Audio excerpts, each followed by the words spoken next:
So we're back to this.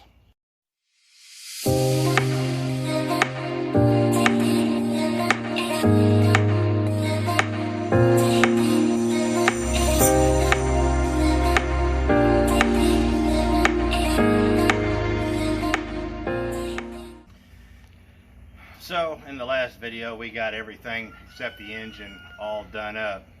The engine and a potential chicken dinner if he doesn't shut up. But I got a lot more I could be fixing on the truck, but there's no point in fixing it until I know the engine. I mean, it's great the windows work and the shocks were replaced and all that, but if the engine doesn't work, we got a problem. But I was playing with it the other day and I found some stuff, so let's go over that, and we'll hook the OBD2 in, and I'll show you what I found inside, and then we'll look under the engine and show you where I think the whole problem comes down to. Oh, so let's plug it in under here somewhere. Yep, there it is. And turn the key on here. So let's wait a minute, but it's coming now. All right, so far I checked with the manual and all that. We have a PO 453. It's evaporative emission pressure sensor high input. We have a well, that's all we have right now, but we got cat lights blinking and all that if you look at that. So it's a real mess. I didn't rev it up, so there's no misfires, but so yeah, so let's see what happens here. Catalytic. Just so you know, I have no idea what I'm doing here. Hooray! So I'm going to clear these codes, I'm going to fire it up, and then we're going to do this again. So I went ahead and fired it up. It's not happy. Oh, trust me, we're going to get some codes here in a minute. Let me rev it. Ooh, I can hear that miss. All right.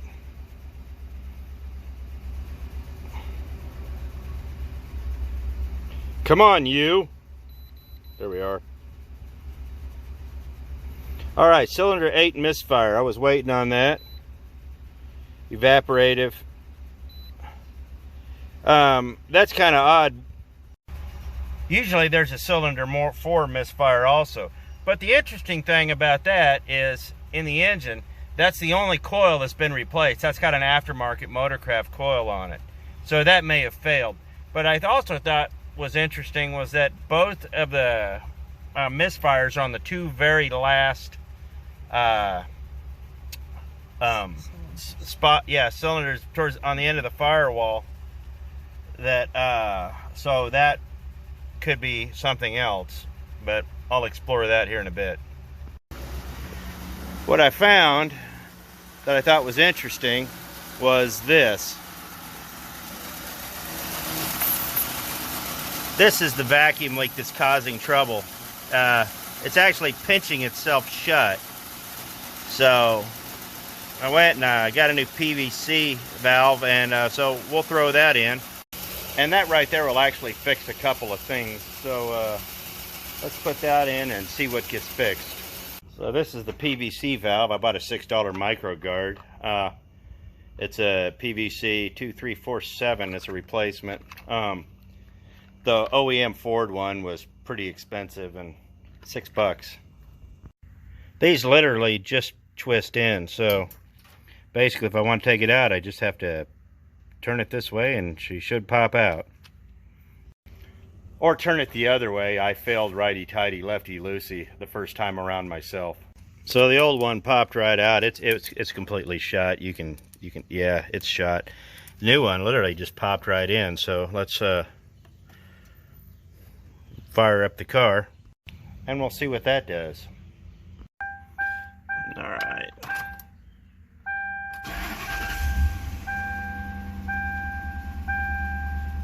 Huh. Well, still got a miss. Well, I discovered something. This is the reason for the misfire right here. This thing wasn't even plugged in. So I got it shoved all the way in now, but we'll see what happens there.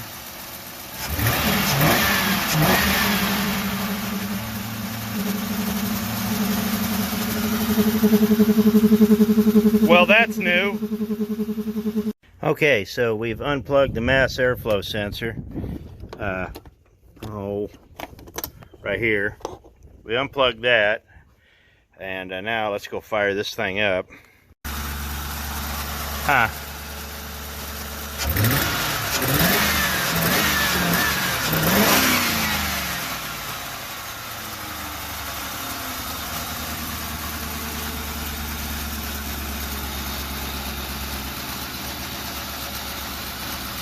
Okay, so was this me? No, that's not. Just making sure that wasn't fuel that was shiny.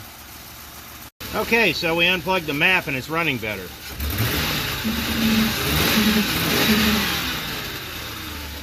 And it may have an exhaust leak. Truthfully, it's idling better than it has in a long time, so airplane. So I'm gonna fiddle with this and see what we can hammer out, and might sneak it out. We'll take it to Mexico. Not my phone. Well, yeah, but I've had it as long. Alright, is it going? Yeah. So we just went ahead on a whim and changed out the air filter, and that's what the noise was. It just, the box isn't making a complete seal and this collapsed. So we robbed the one out of that car, and still making a little bit of the noise, but well, shit. So I did something unconventional. I basically just held this up and put about half a can through here. I'd sprayed it out yesterday, and believe it or not, I think that may have knocked the mist out. I also think a lot of the mist has to do with the old gasoline that's in it. It's ethanol, and I don't think it's had any real gas put in it in probably a year. So I'm gonna dump a couple of bottle of Berrymans in it, and I may sneak it out. Alright, so we're gonna run it up to the gas station, put some good gasoline in it, and then I'm just gonna take it out south of town and just run the dog crap out of it for a few minutes. The only thing that's really giving me pause is one of these tires, but also it is a little rough. The suspension is a little loose on the passenger side because there's a bad strut over there, but everything else seems fine. So it's got a little bit of a wobble to it, but we'll just have to cross that bridge. So let's get some gas put in and let's head to the other end of town and see what happens. Okay, so I put 5 1/4 gallons in, about $20 at this point. For you Canadian folks, that's like a lot more in liters. So I can feel a little bit of a shudder right now, so I'm gonna take it for a drive and we'll see what happens. Let's get out of town. Alright, one thing I noticed is this is supposed to have 16-inch tires on it, and I've got 17-inch because that's what I had. But I put the GPS app on it, and I realized that the speedometer's still off because the 16-inch tires are taller than the 17-inch, so they compensated, and the speedometer's dead on, so I'm happy about that. We're getting some shake from the passenger side strut. The driver's side feels fine. I have a strut at the house, but the car's running smooth. I'm gonna hit the gas here and let's see what happens. We're gonna see what happens when I open it up a little bit. We're doing 80 right now, so 80 and a 55, which is not good. Good thing we're in Mexico and this is all in kilometers. No, we're actually just crossed the county line, so whatever. I can't tell if that's smoke back there or a dirty windshield. I'm going with the windshield. So far, I mean, it's real good. The miss is a little apparent on the low end, but driving it, it actually feels really good. And the shake feels more like a mount or a drive shaft or something. But we're not in the conventional world right now, so I'm gonna run it down to the end of the road here. We're gonna do a couple of passes, and then we're gonna head back.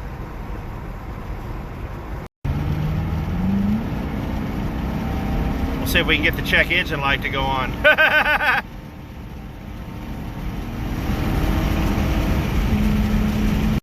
An old way we used to clean out cars is we just get them really hot and then hammer them a couple times. But now you kind of need cleaners and stuff like that. So I put a bottle of Berryman's in, and we'll just run it through and see what happens. Just want to make sure that I can get it all circulated and get the car driven. But it does definitely have a miss. I know it needs a tune-up, and that's it's got 272,000 on it, and chances are these are the original spark plugs. Like I said, it did have a replacement coil, which I'm sure is bad. And which is funny, I had a miss on cylinder 4 and cylinder 8. 8 has a replacement coil, and 4 has the the injector was unplugged. So I think we've solved 4. Now we might just have to buy a coil for 8. Well, despite the bad suspension and the crappy tires, the car does go down the road surprisingly straight, and it's not wandering, so I kind of like that. The power steering probably could use some conditioner, but aside from that, I really don't have a real problem with anything that's going on with it right now. So let's get turned around, and we'll head back to the house. So I think we'll head towards Wellington.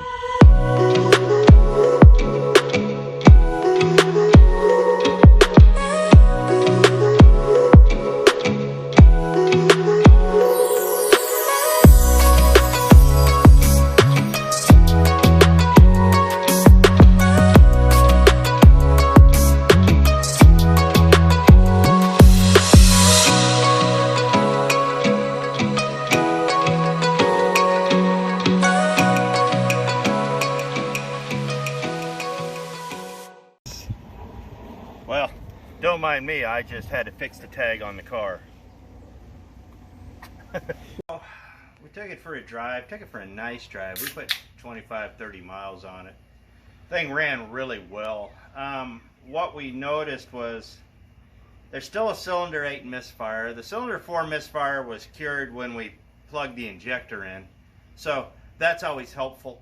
The cylinder 8, I think the aftermarket coil may have just gone out, but that'd be worth pulling out and checking on that. A lot of the vibration we had was the passenger side strut is shut, and I actually have a good strut off the black and white one that I'll probably just throw in there. I don't need both of them, I just need the one. The shocks in the back are great. A set of tires, that would actually smooth the ride out too, but strut, that'll solve a lot of it. And I think I may have a bad mount in there because it acts like there's a bad mount. It's got a really weird harmonic vibration. But aside from that, I mean, in the grand scheme of things, it's actually really solid, honestly. The shifter collar's a little worn, but that's no big deal. The way this car acted, I honestly wouldn't be afraid to drive it every day if I had to. And the way things seem to be going, someday I might have to. But aside from that, it's really, really good. That's about all we're going to do with this today. Like I said, I need to change out the strut, and I also need to fix, there's 5 or 6 little small things that need to happen. So, but we got the car lined out the best we could. We figured a few things out, and so I think I've been working on trying to figure out what the moaning is when you drive it, but wow, there's about 30 jokes there, and none of them are clean. So aside from that, I mean, I really can't complain. So we're gonna fix the strut. I gotta fix the window motor in the back and get that to where it goes up and down, and I might do a little paint and body on it, but I'm not sure yet. I would like to stop some of that rust that's real bad on top, and then we'll clean it up and probably put it up to sell, and I'd like to have it sold before October, November. So anyhow, well, that's it for that. There wasn't a whole lot to this, but we played around with it. We figured a few things out, and I think the fix is actually going to be really cheap and easy. So I appreciate it. Thanks for watching. Like I said, half the codes are all gone now, so that's good. So I appreciate it, and we'll see you next video.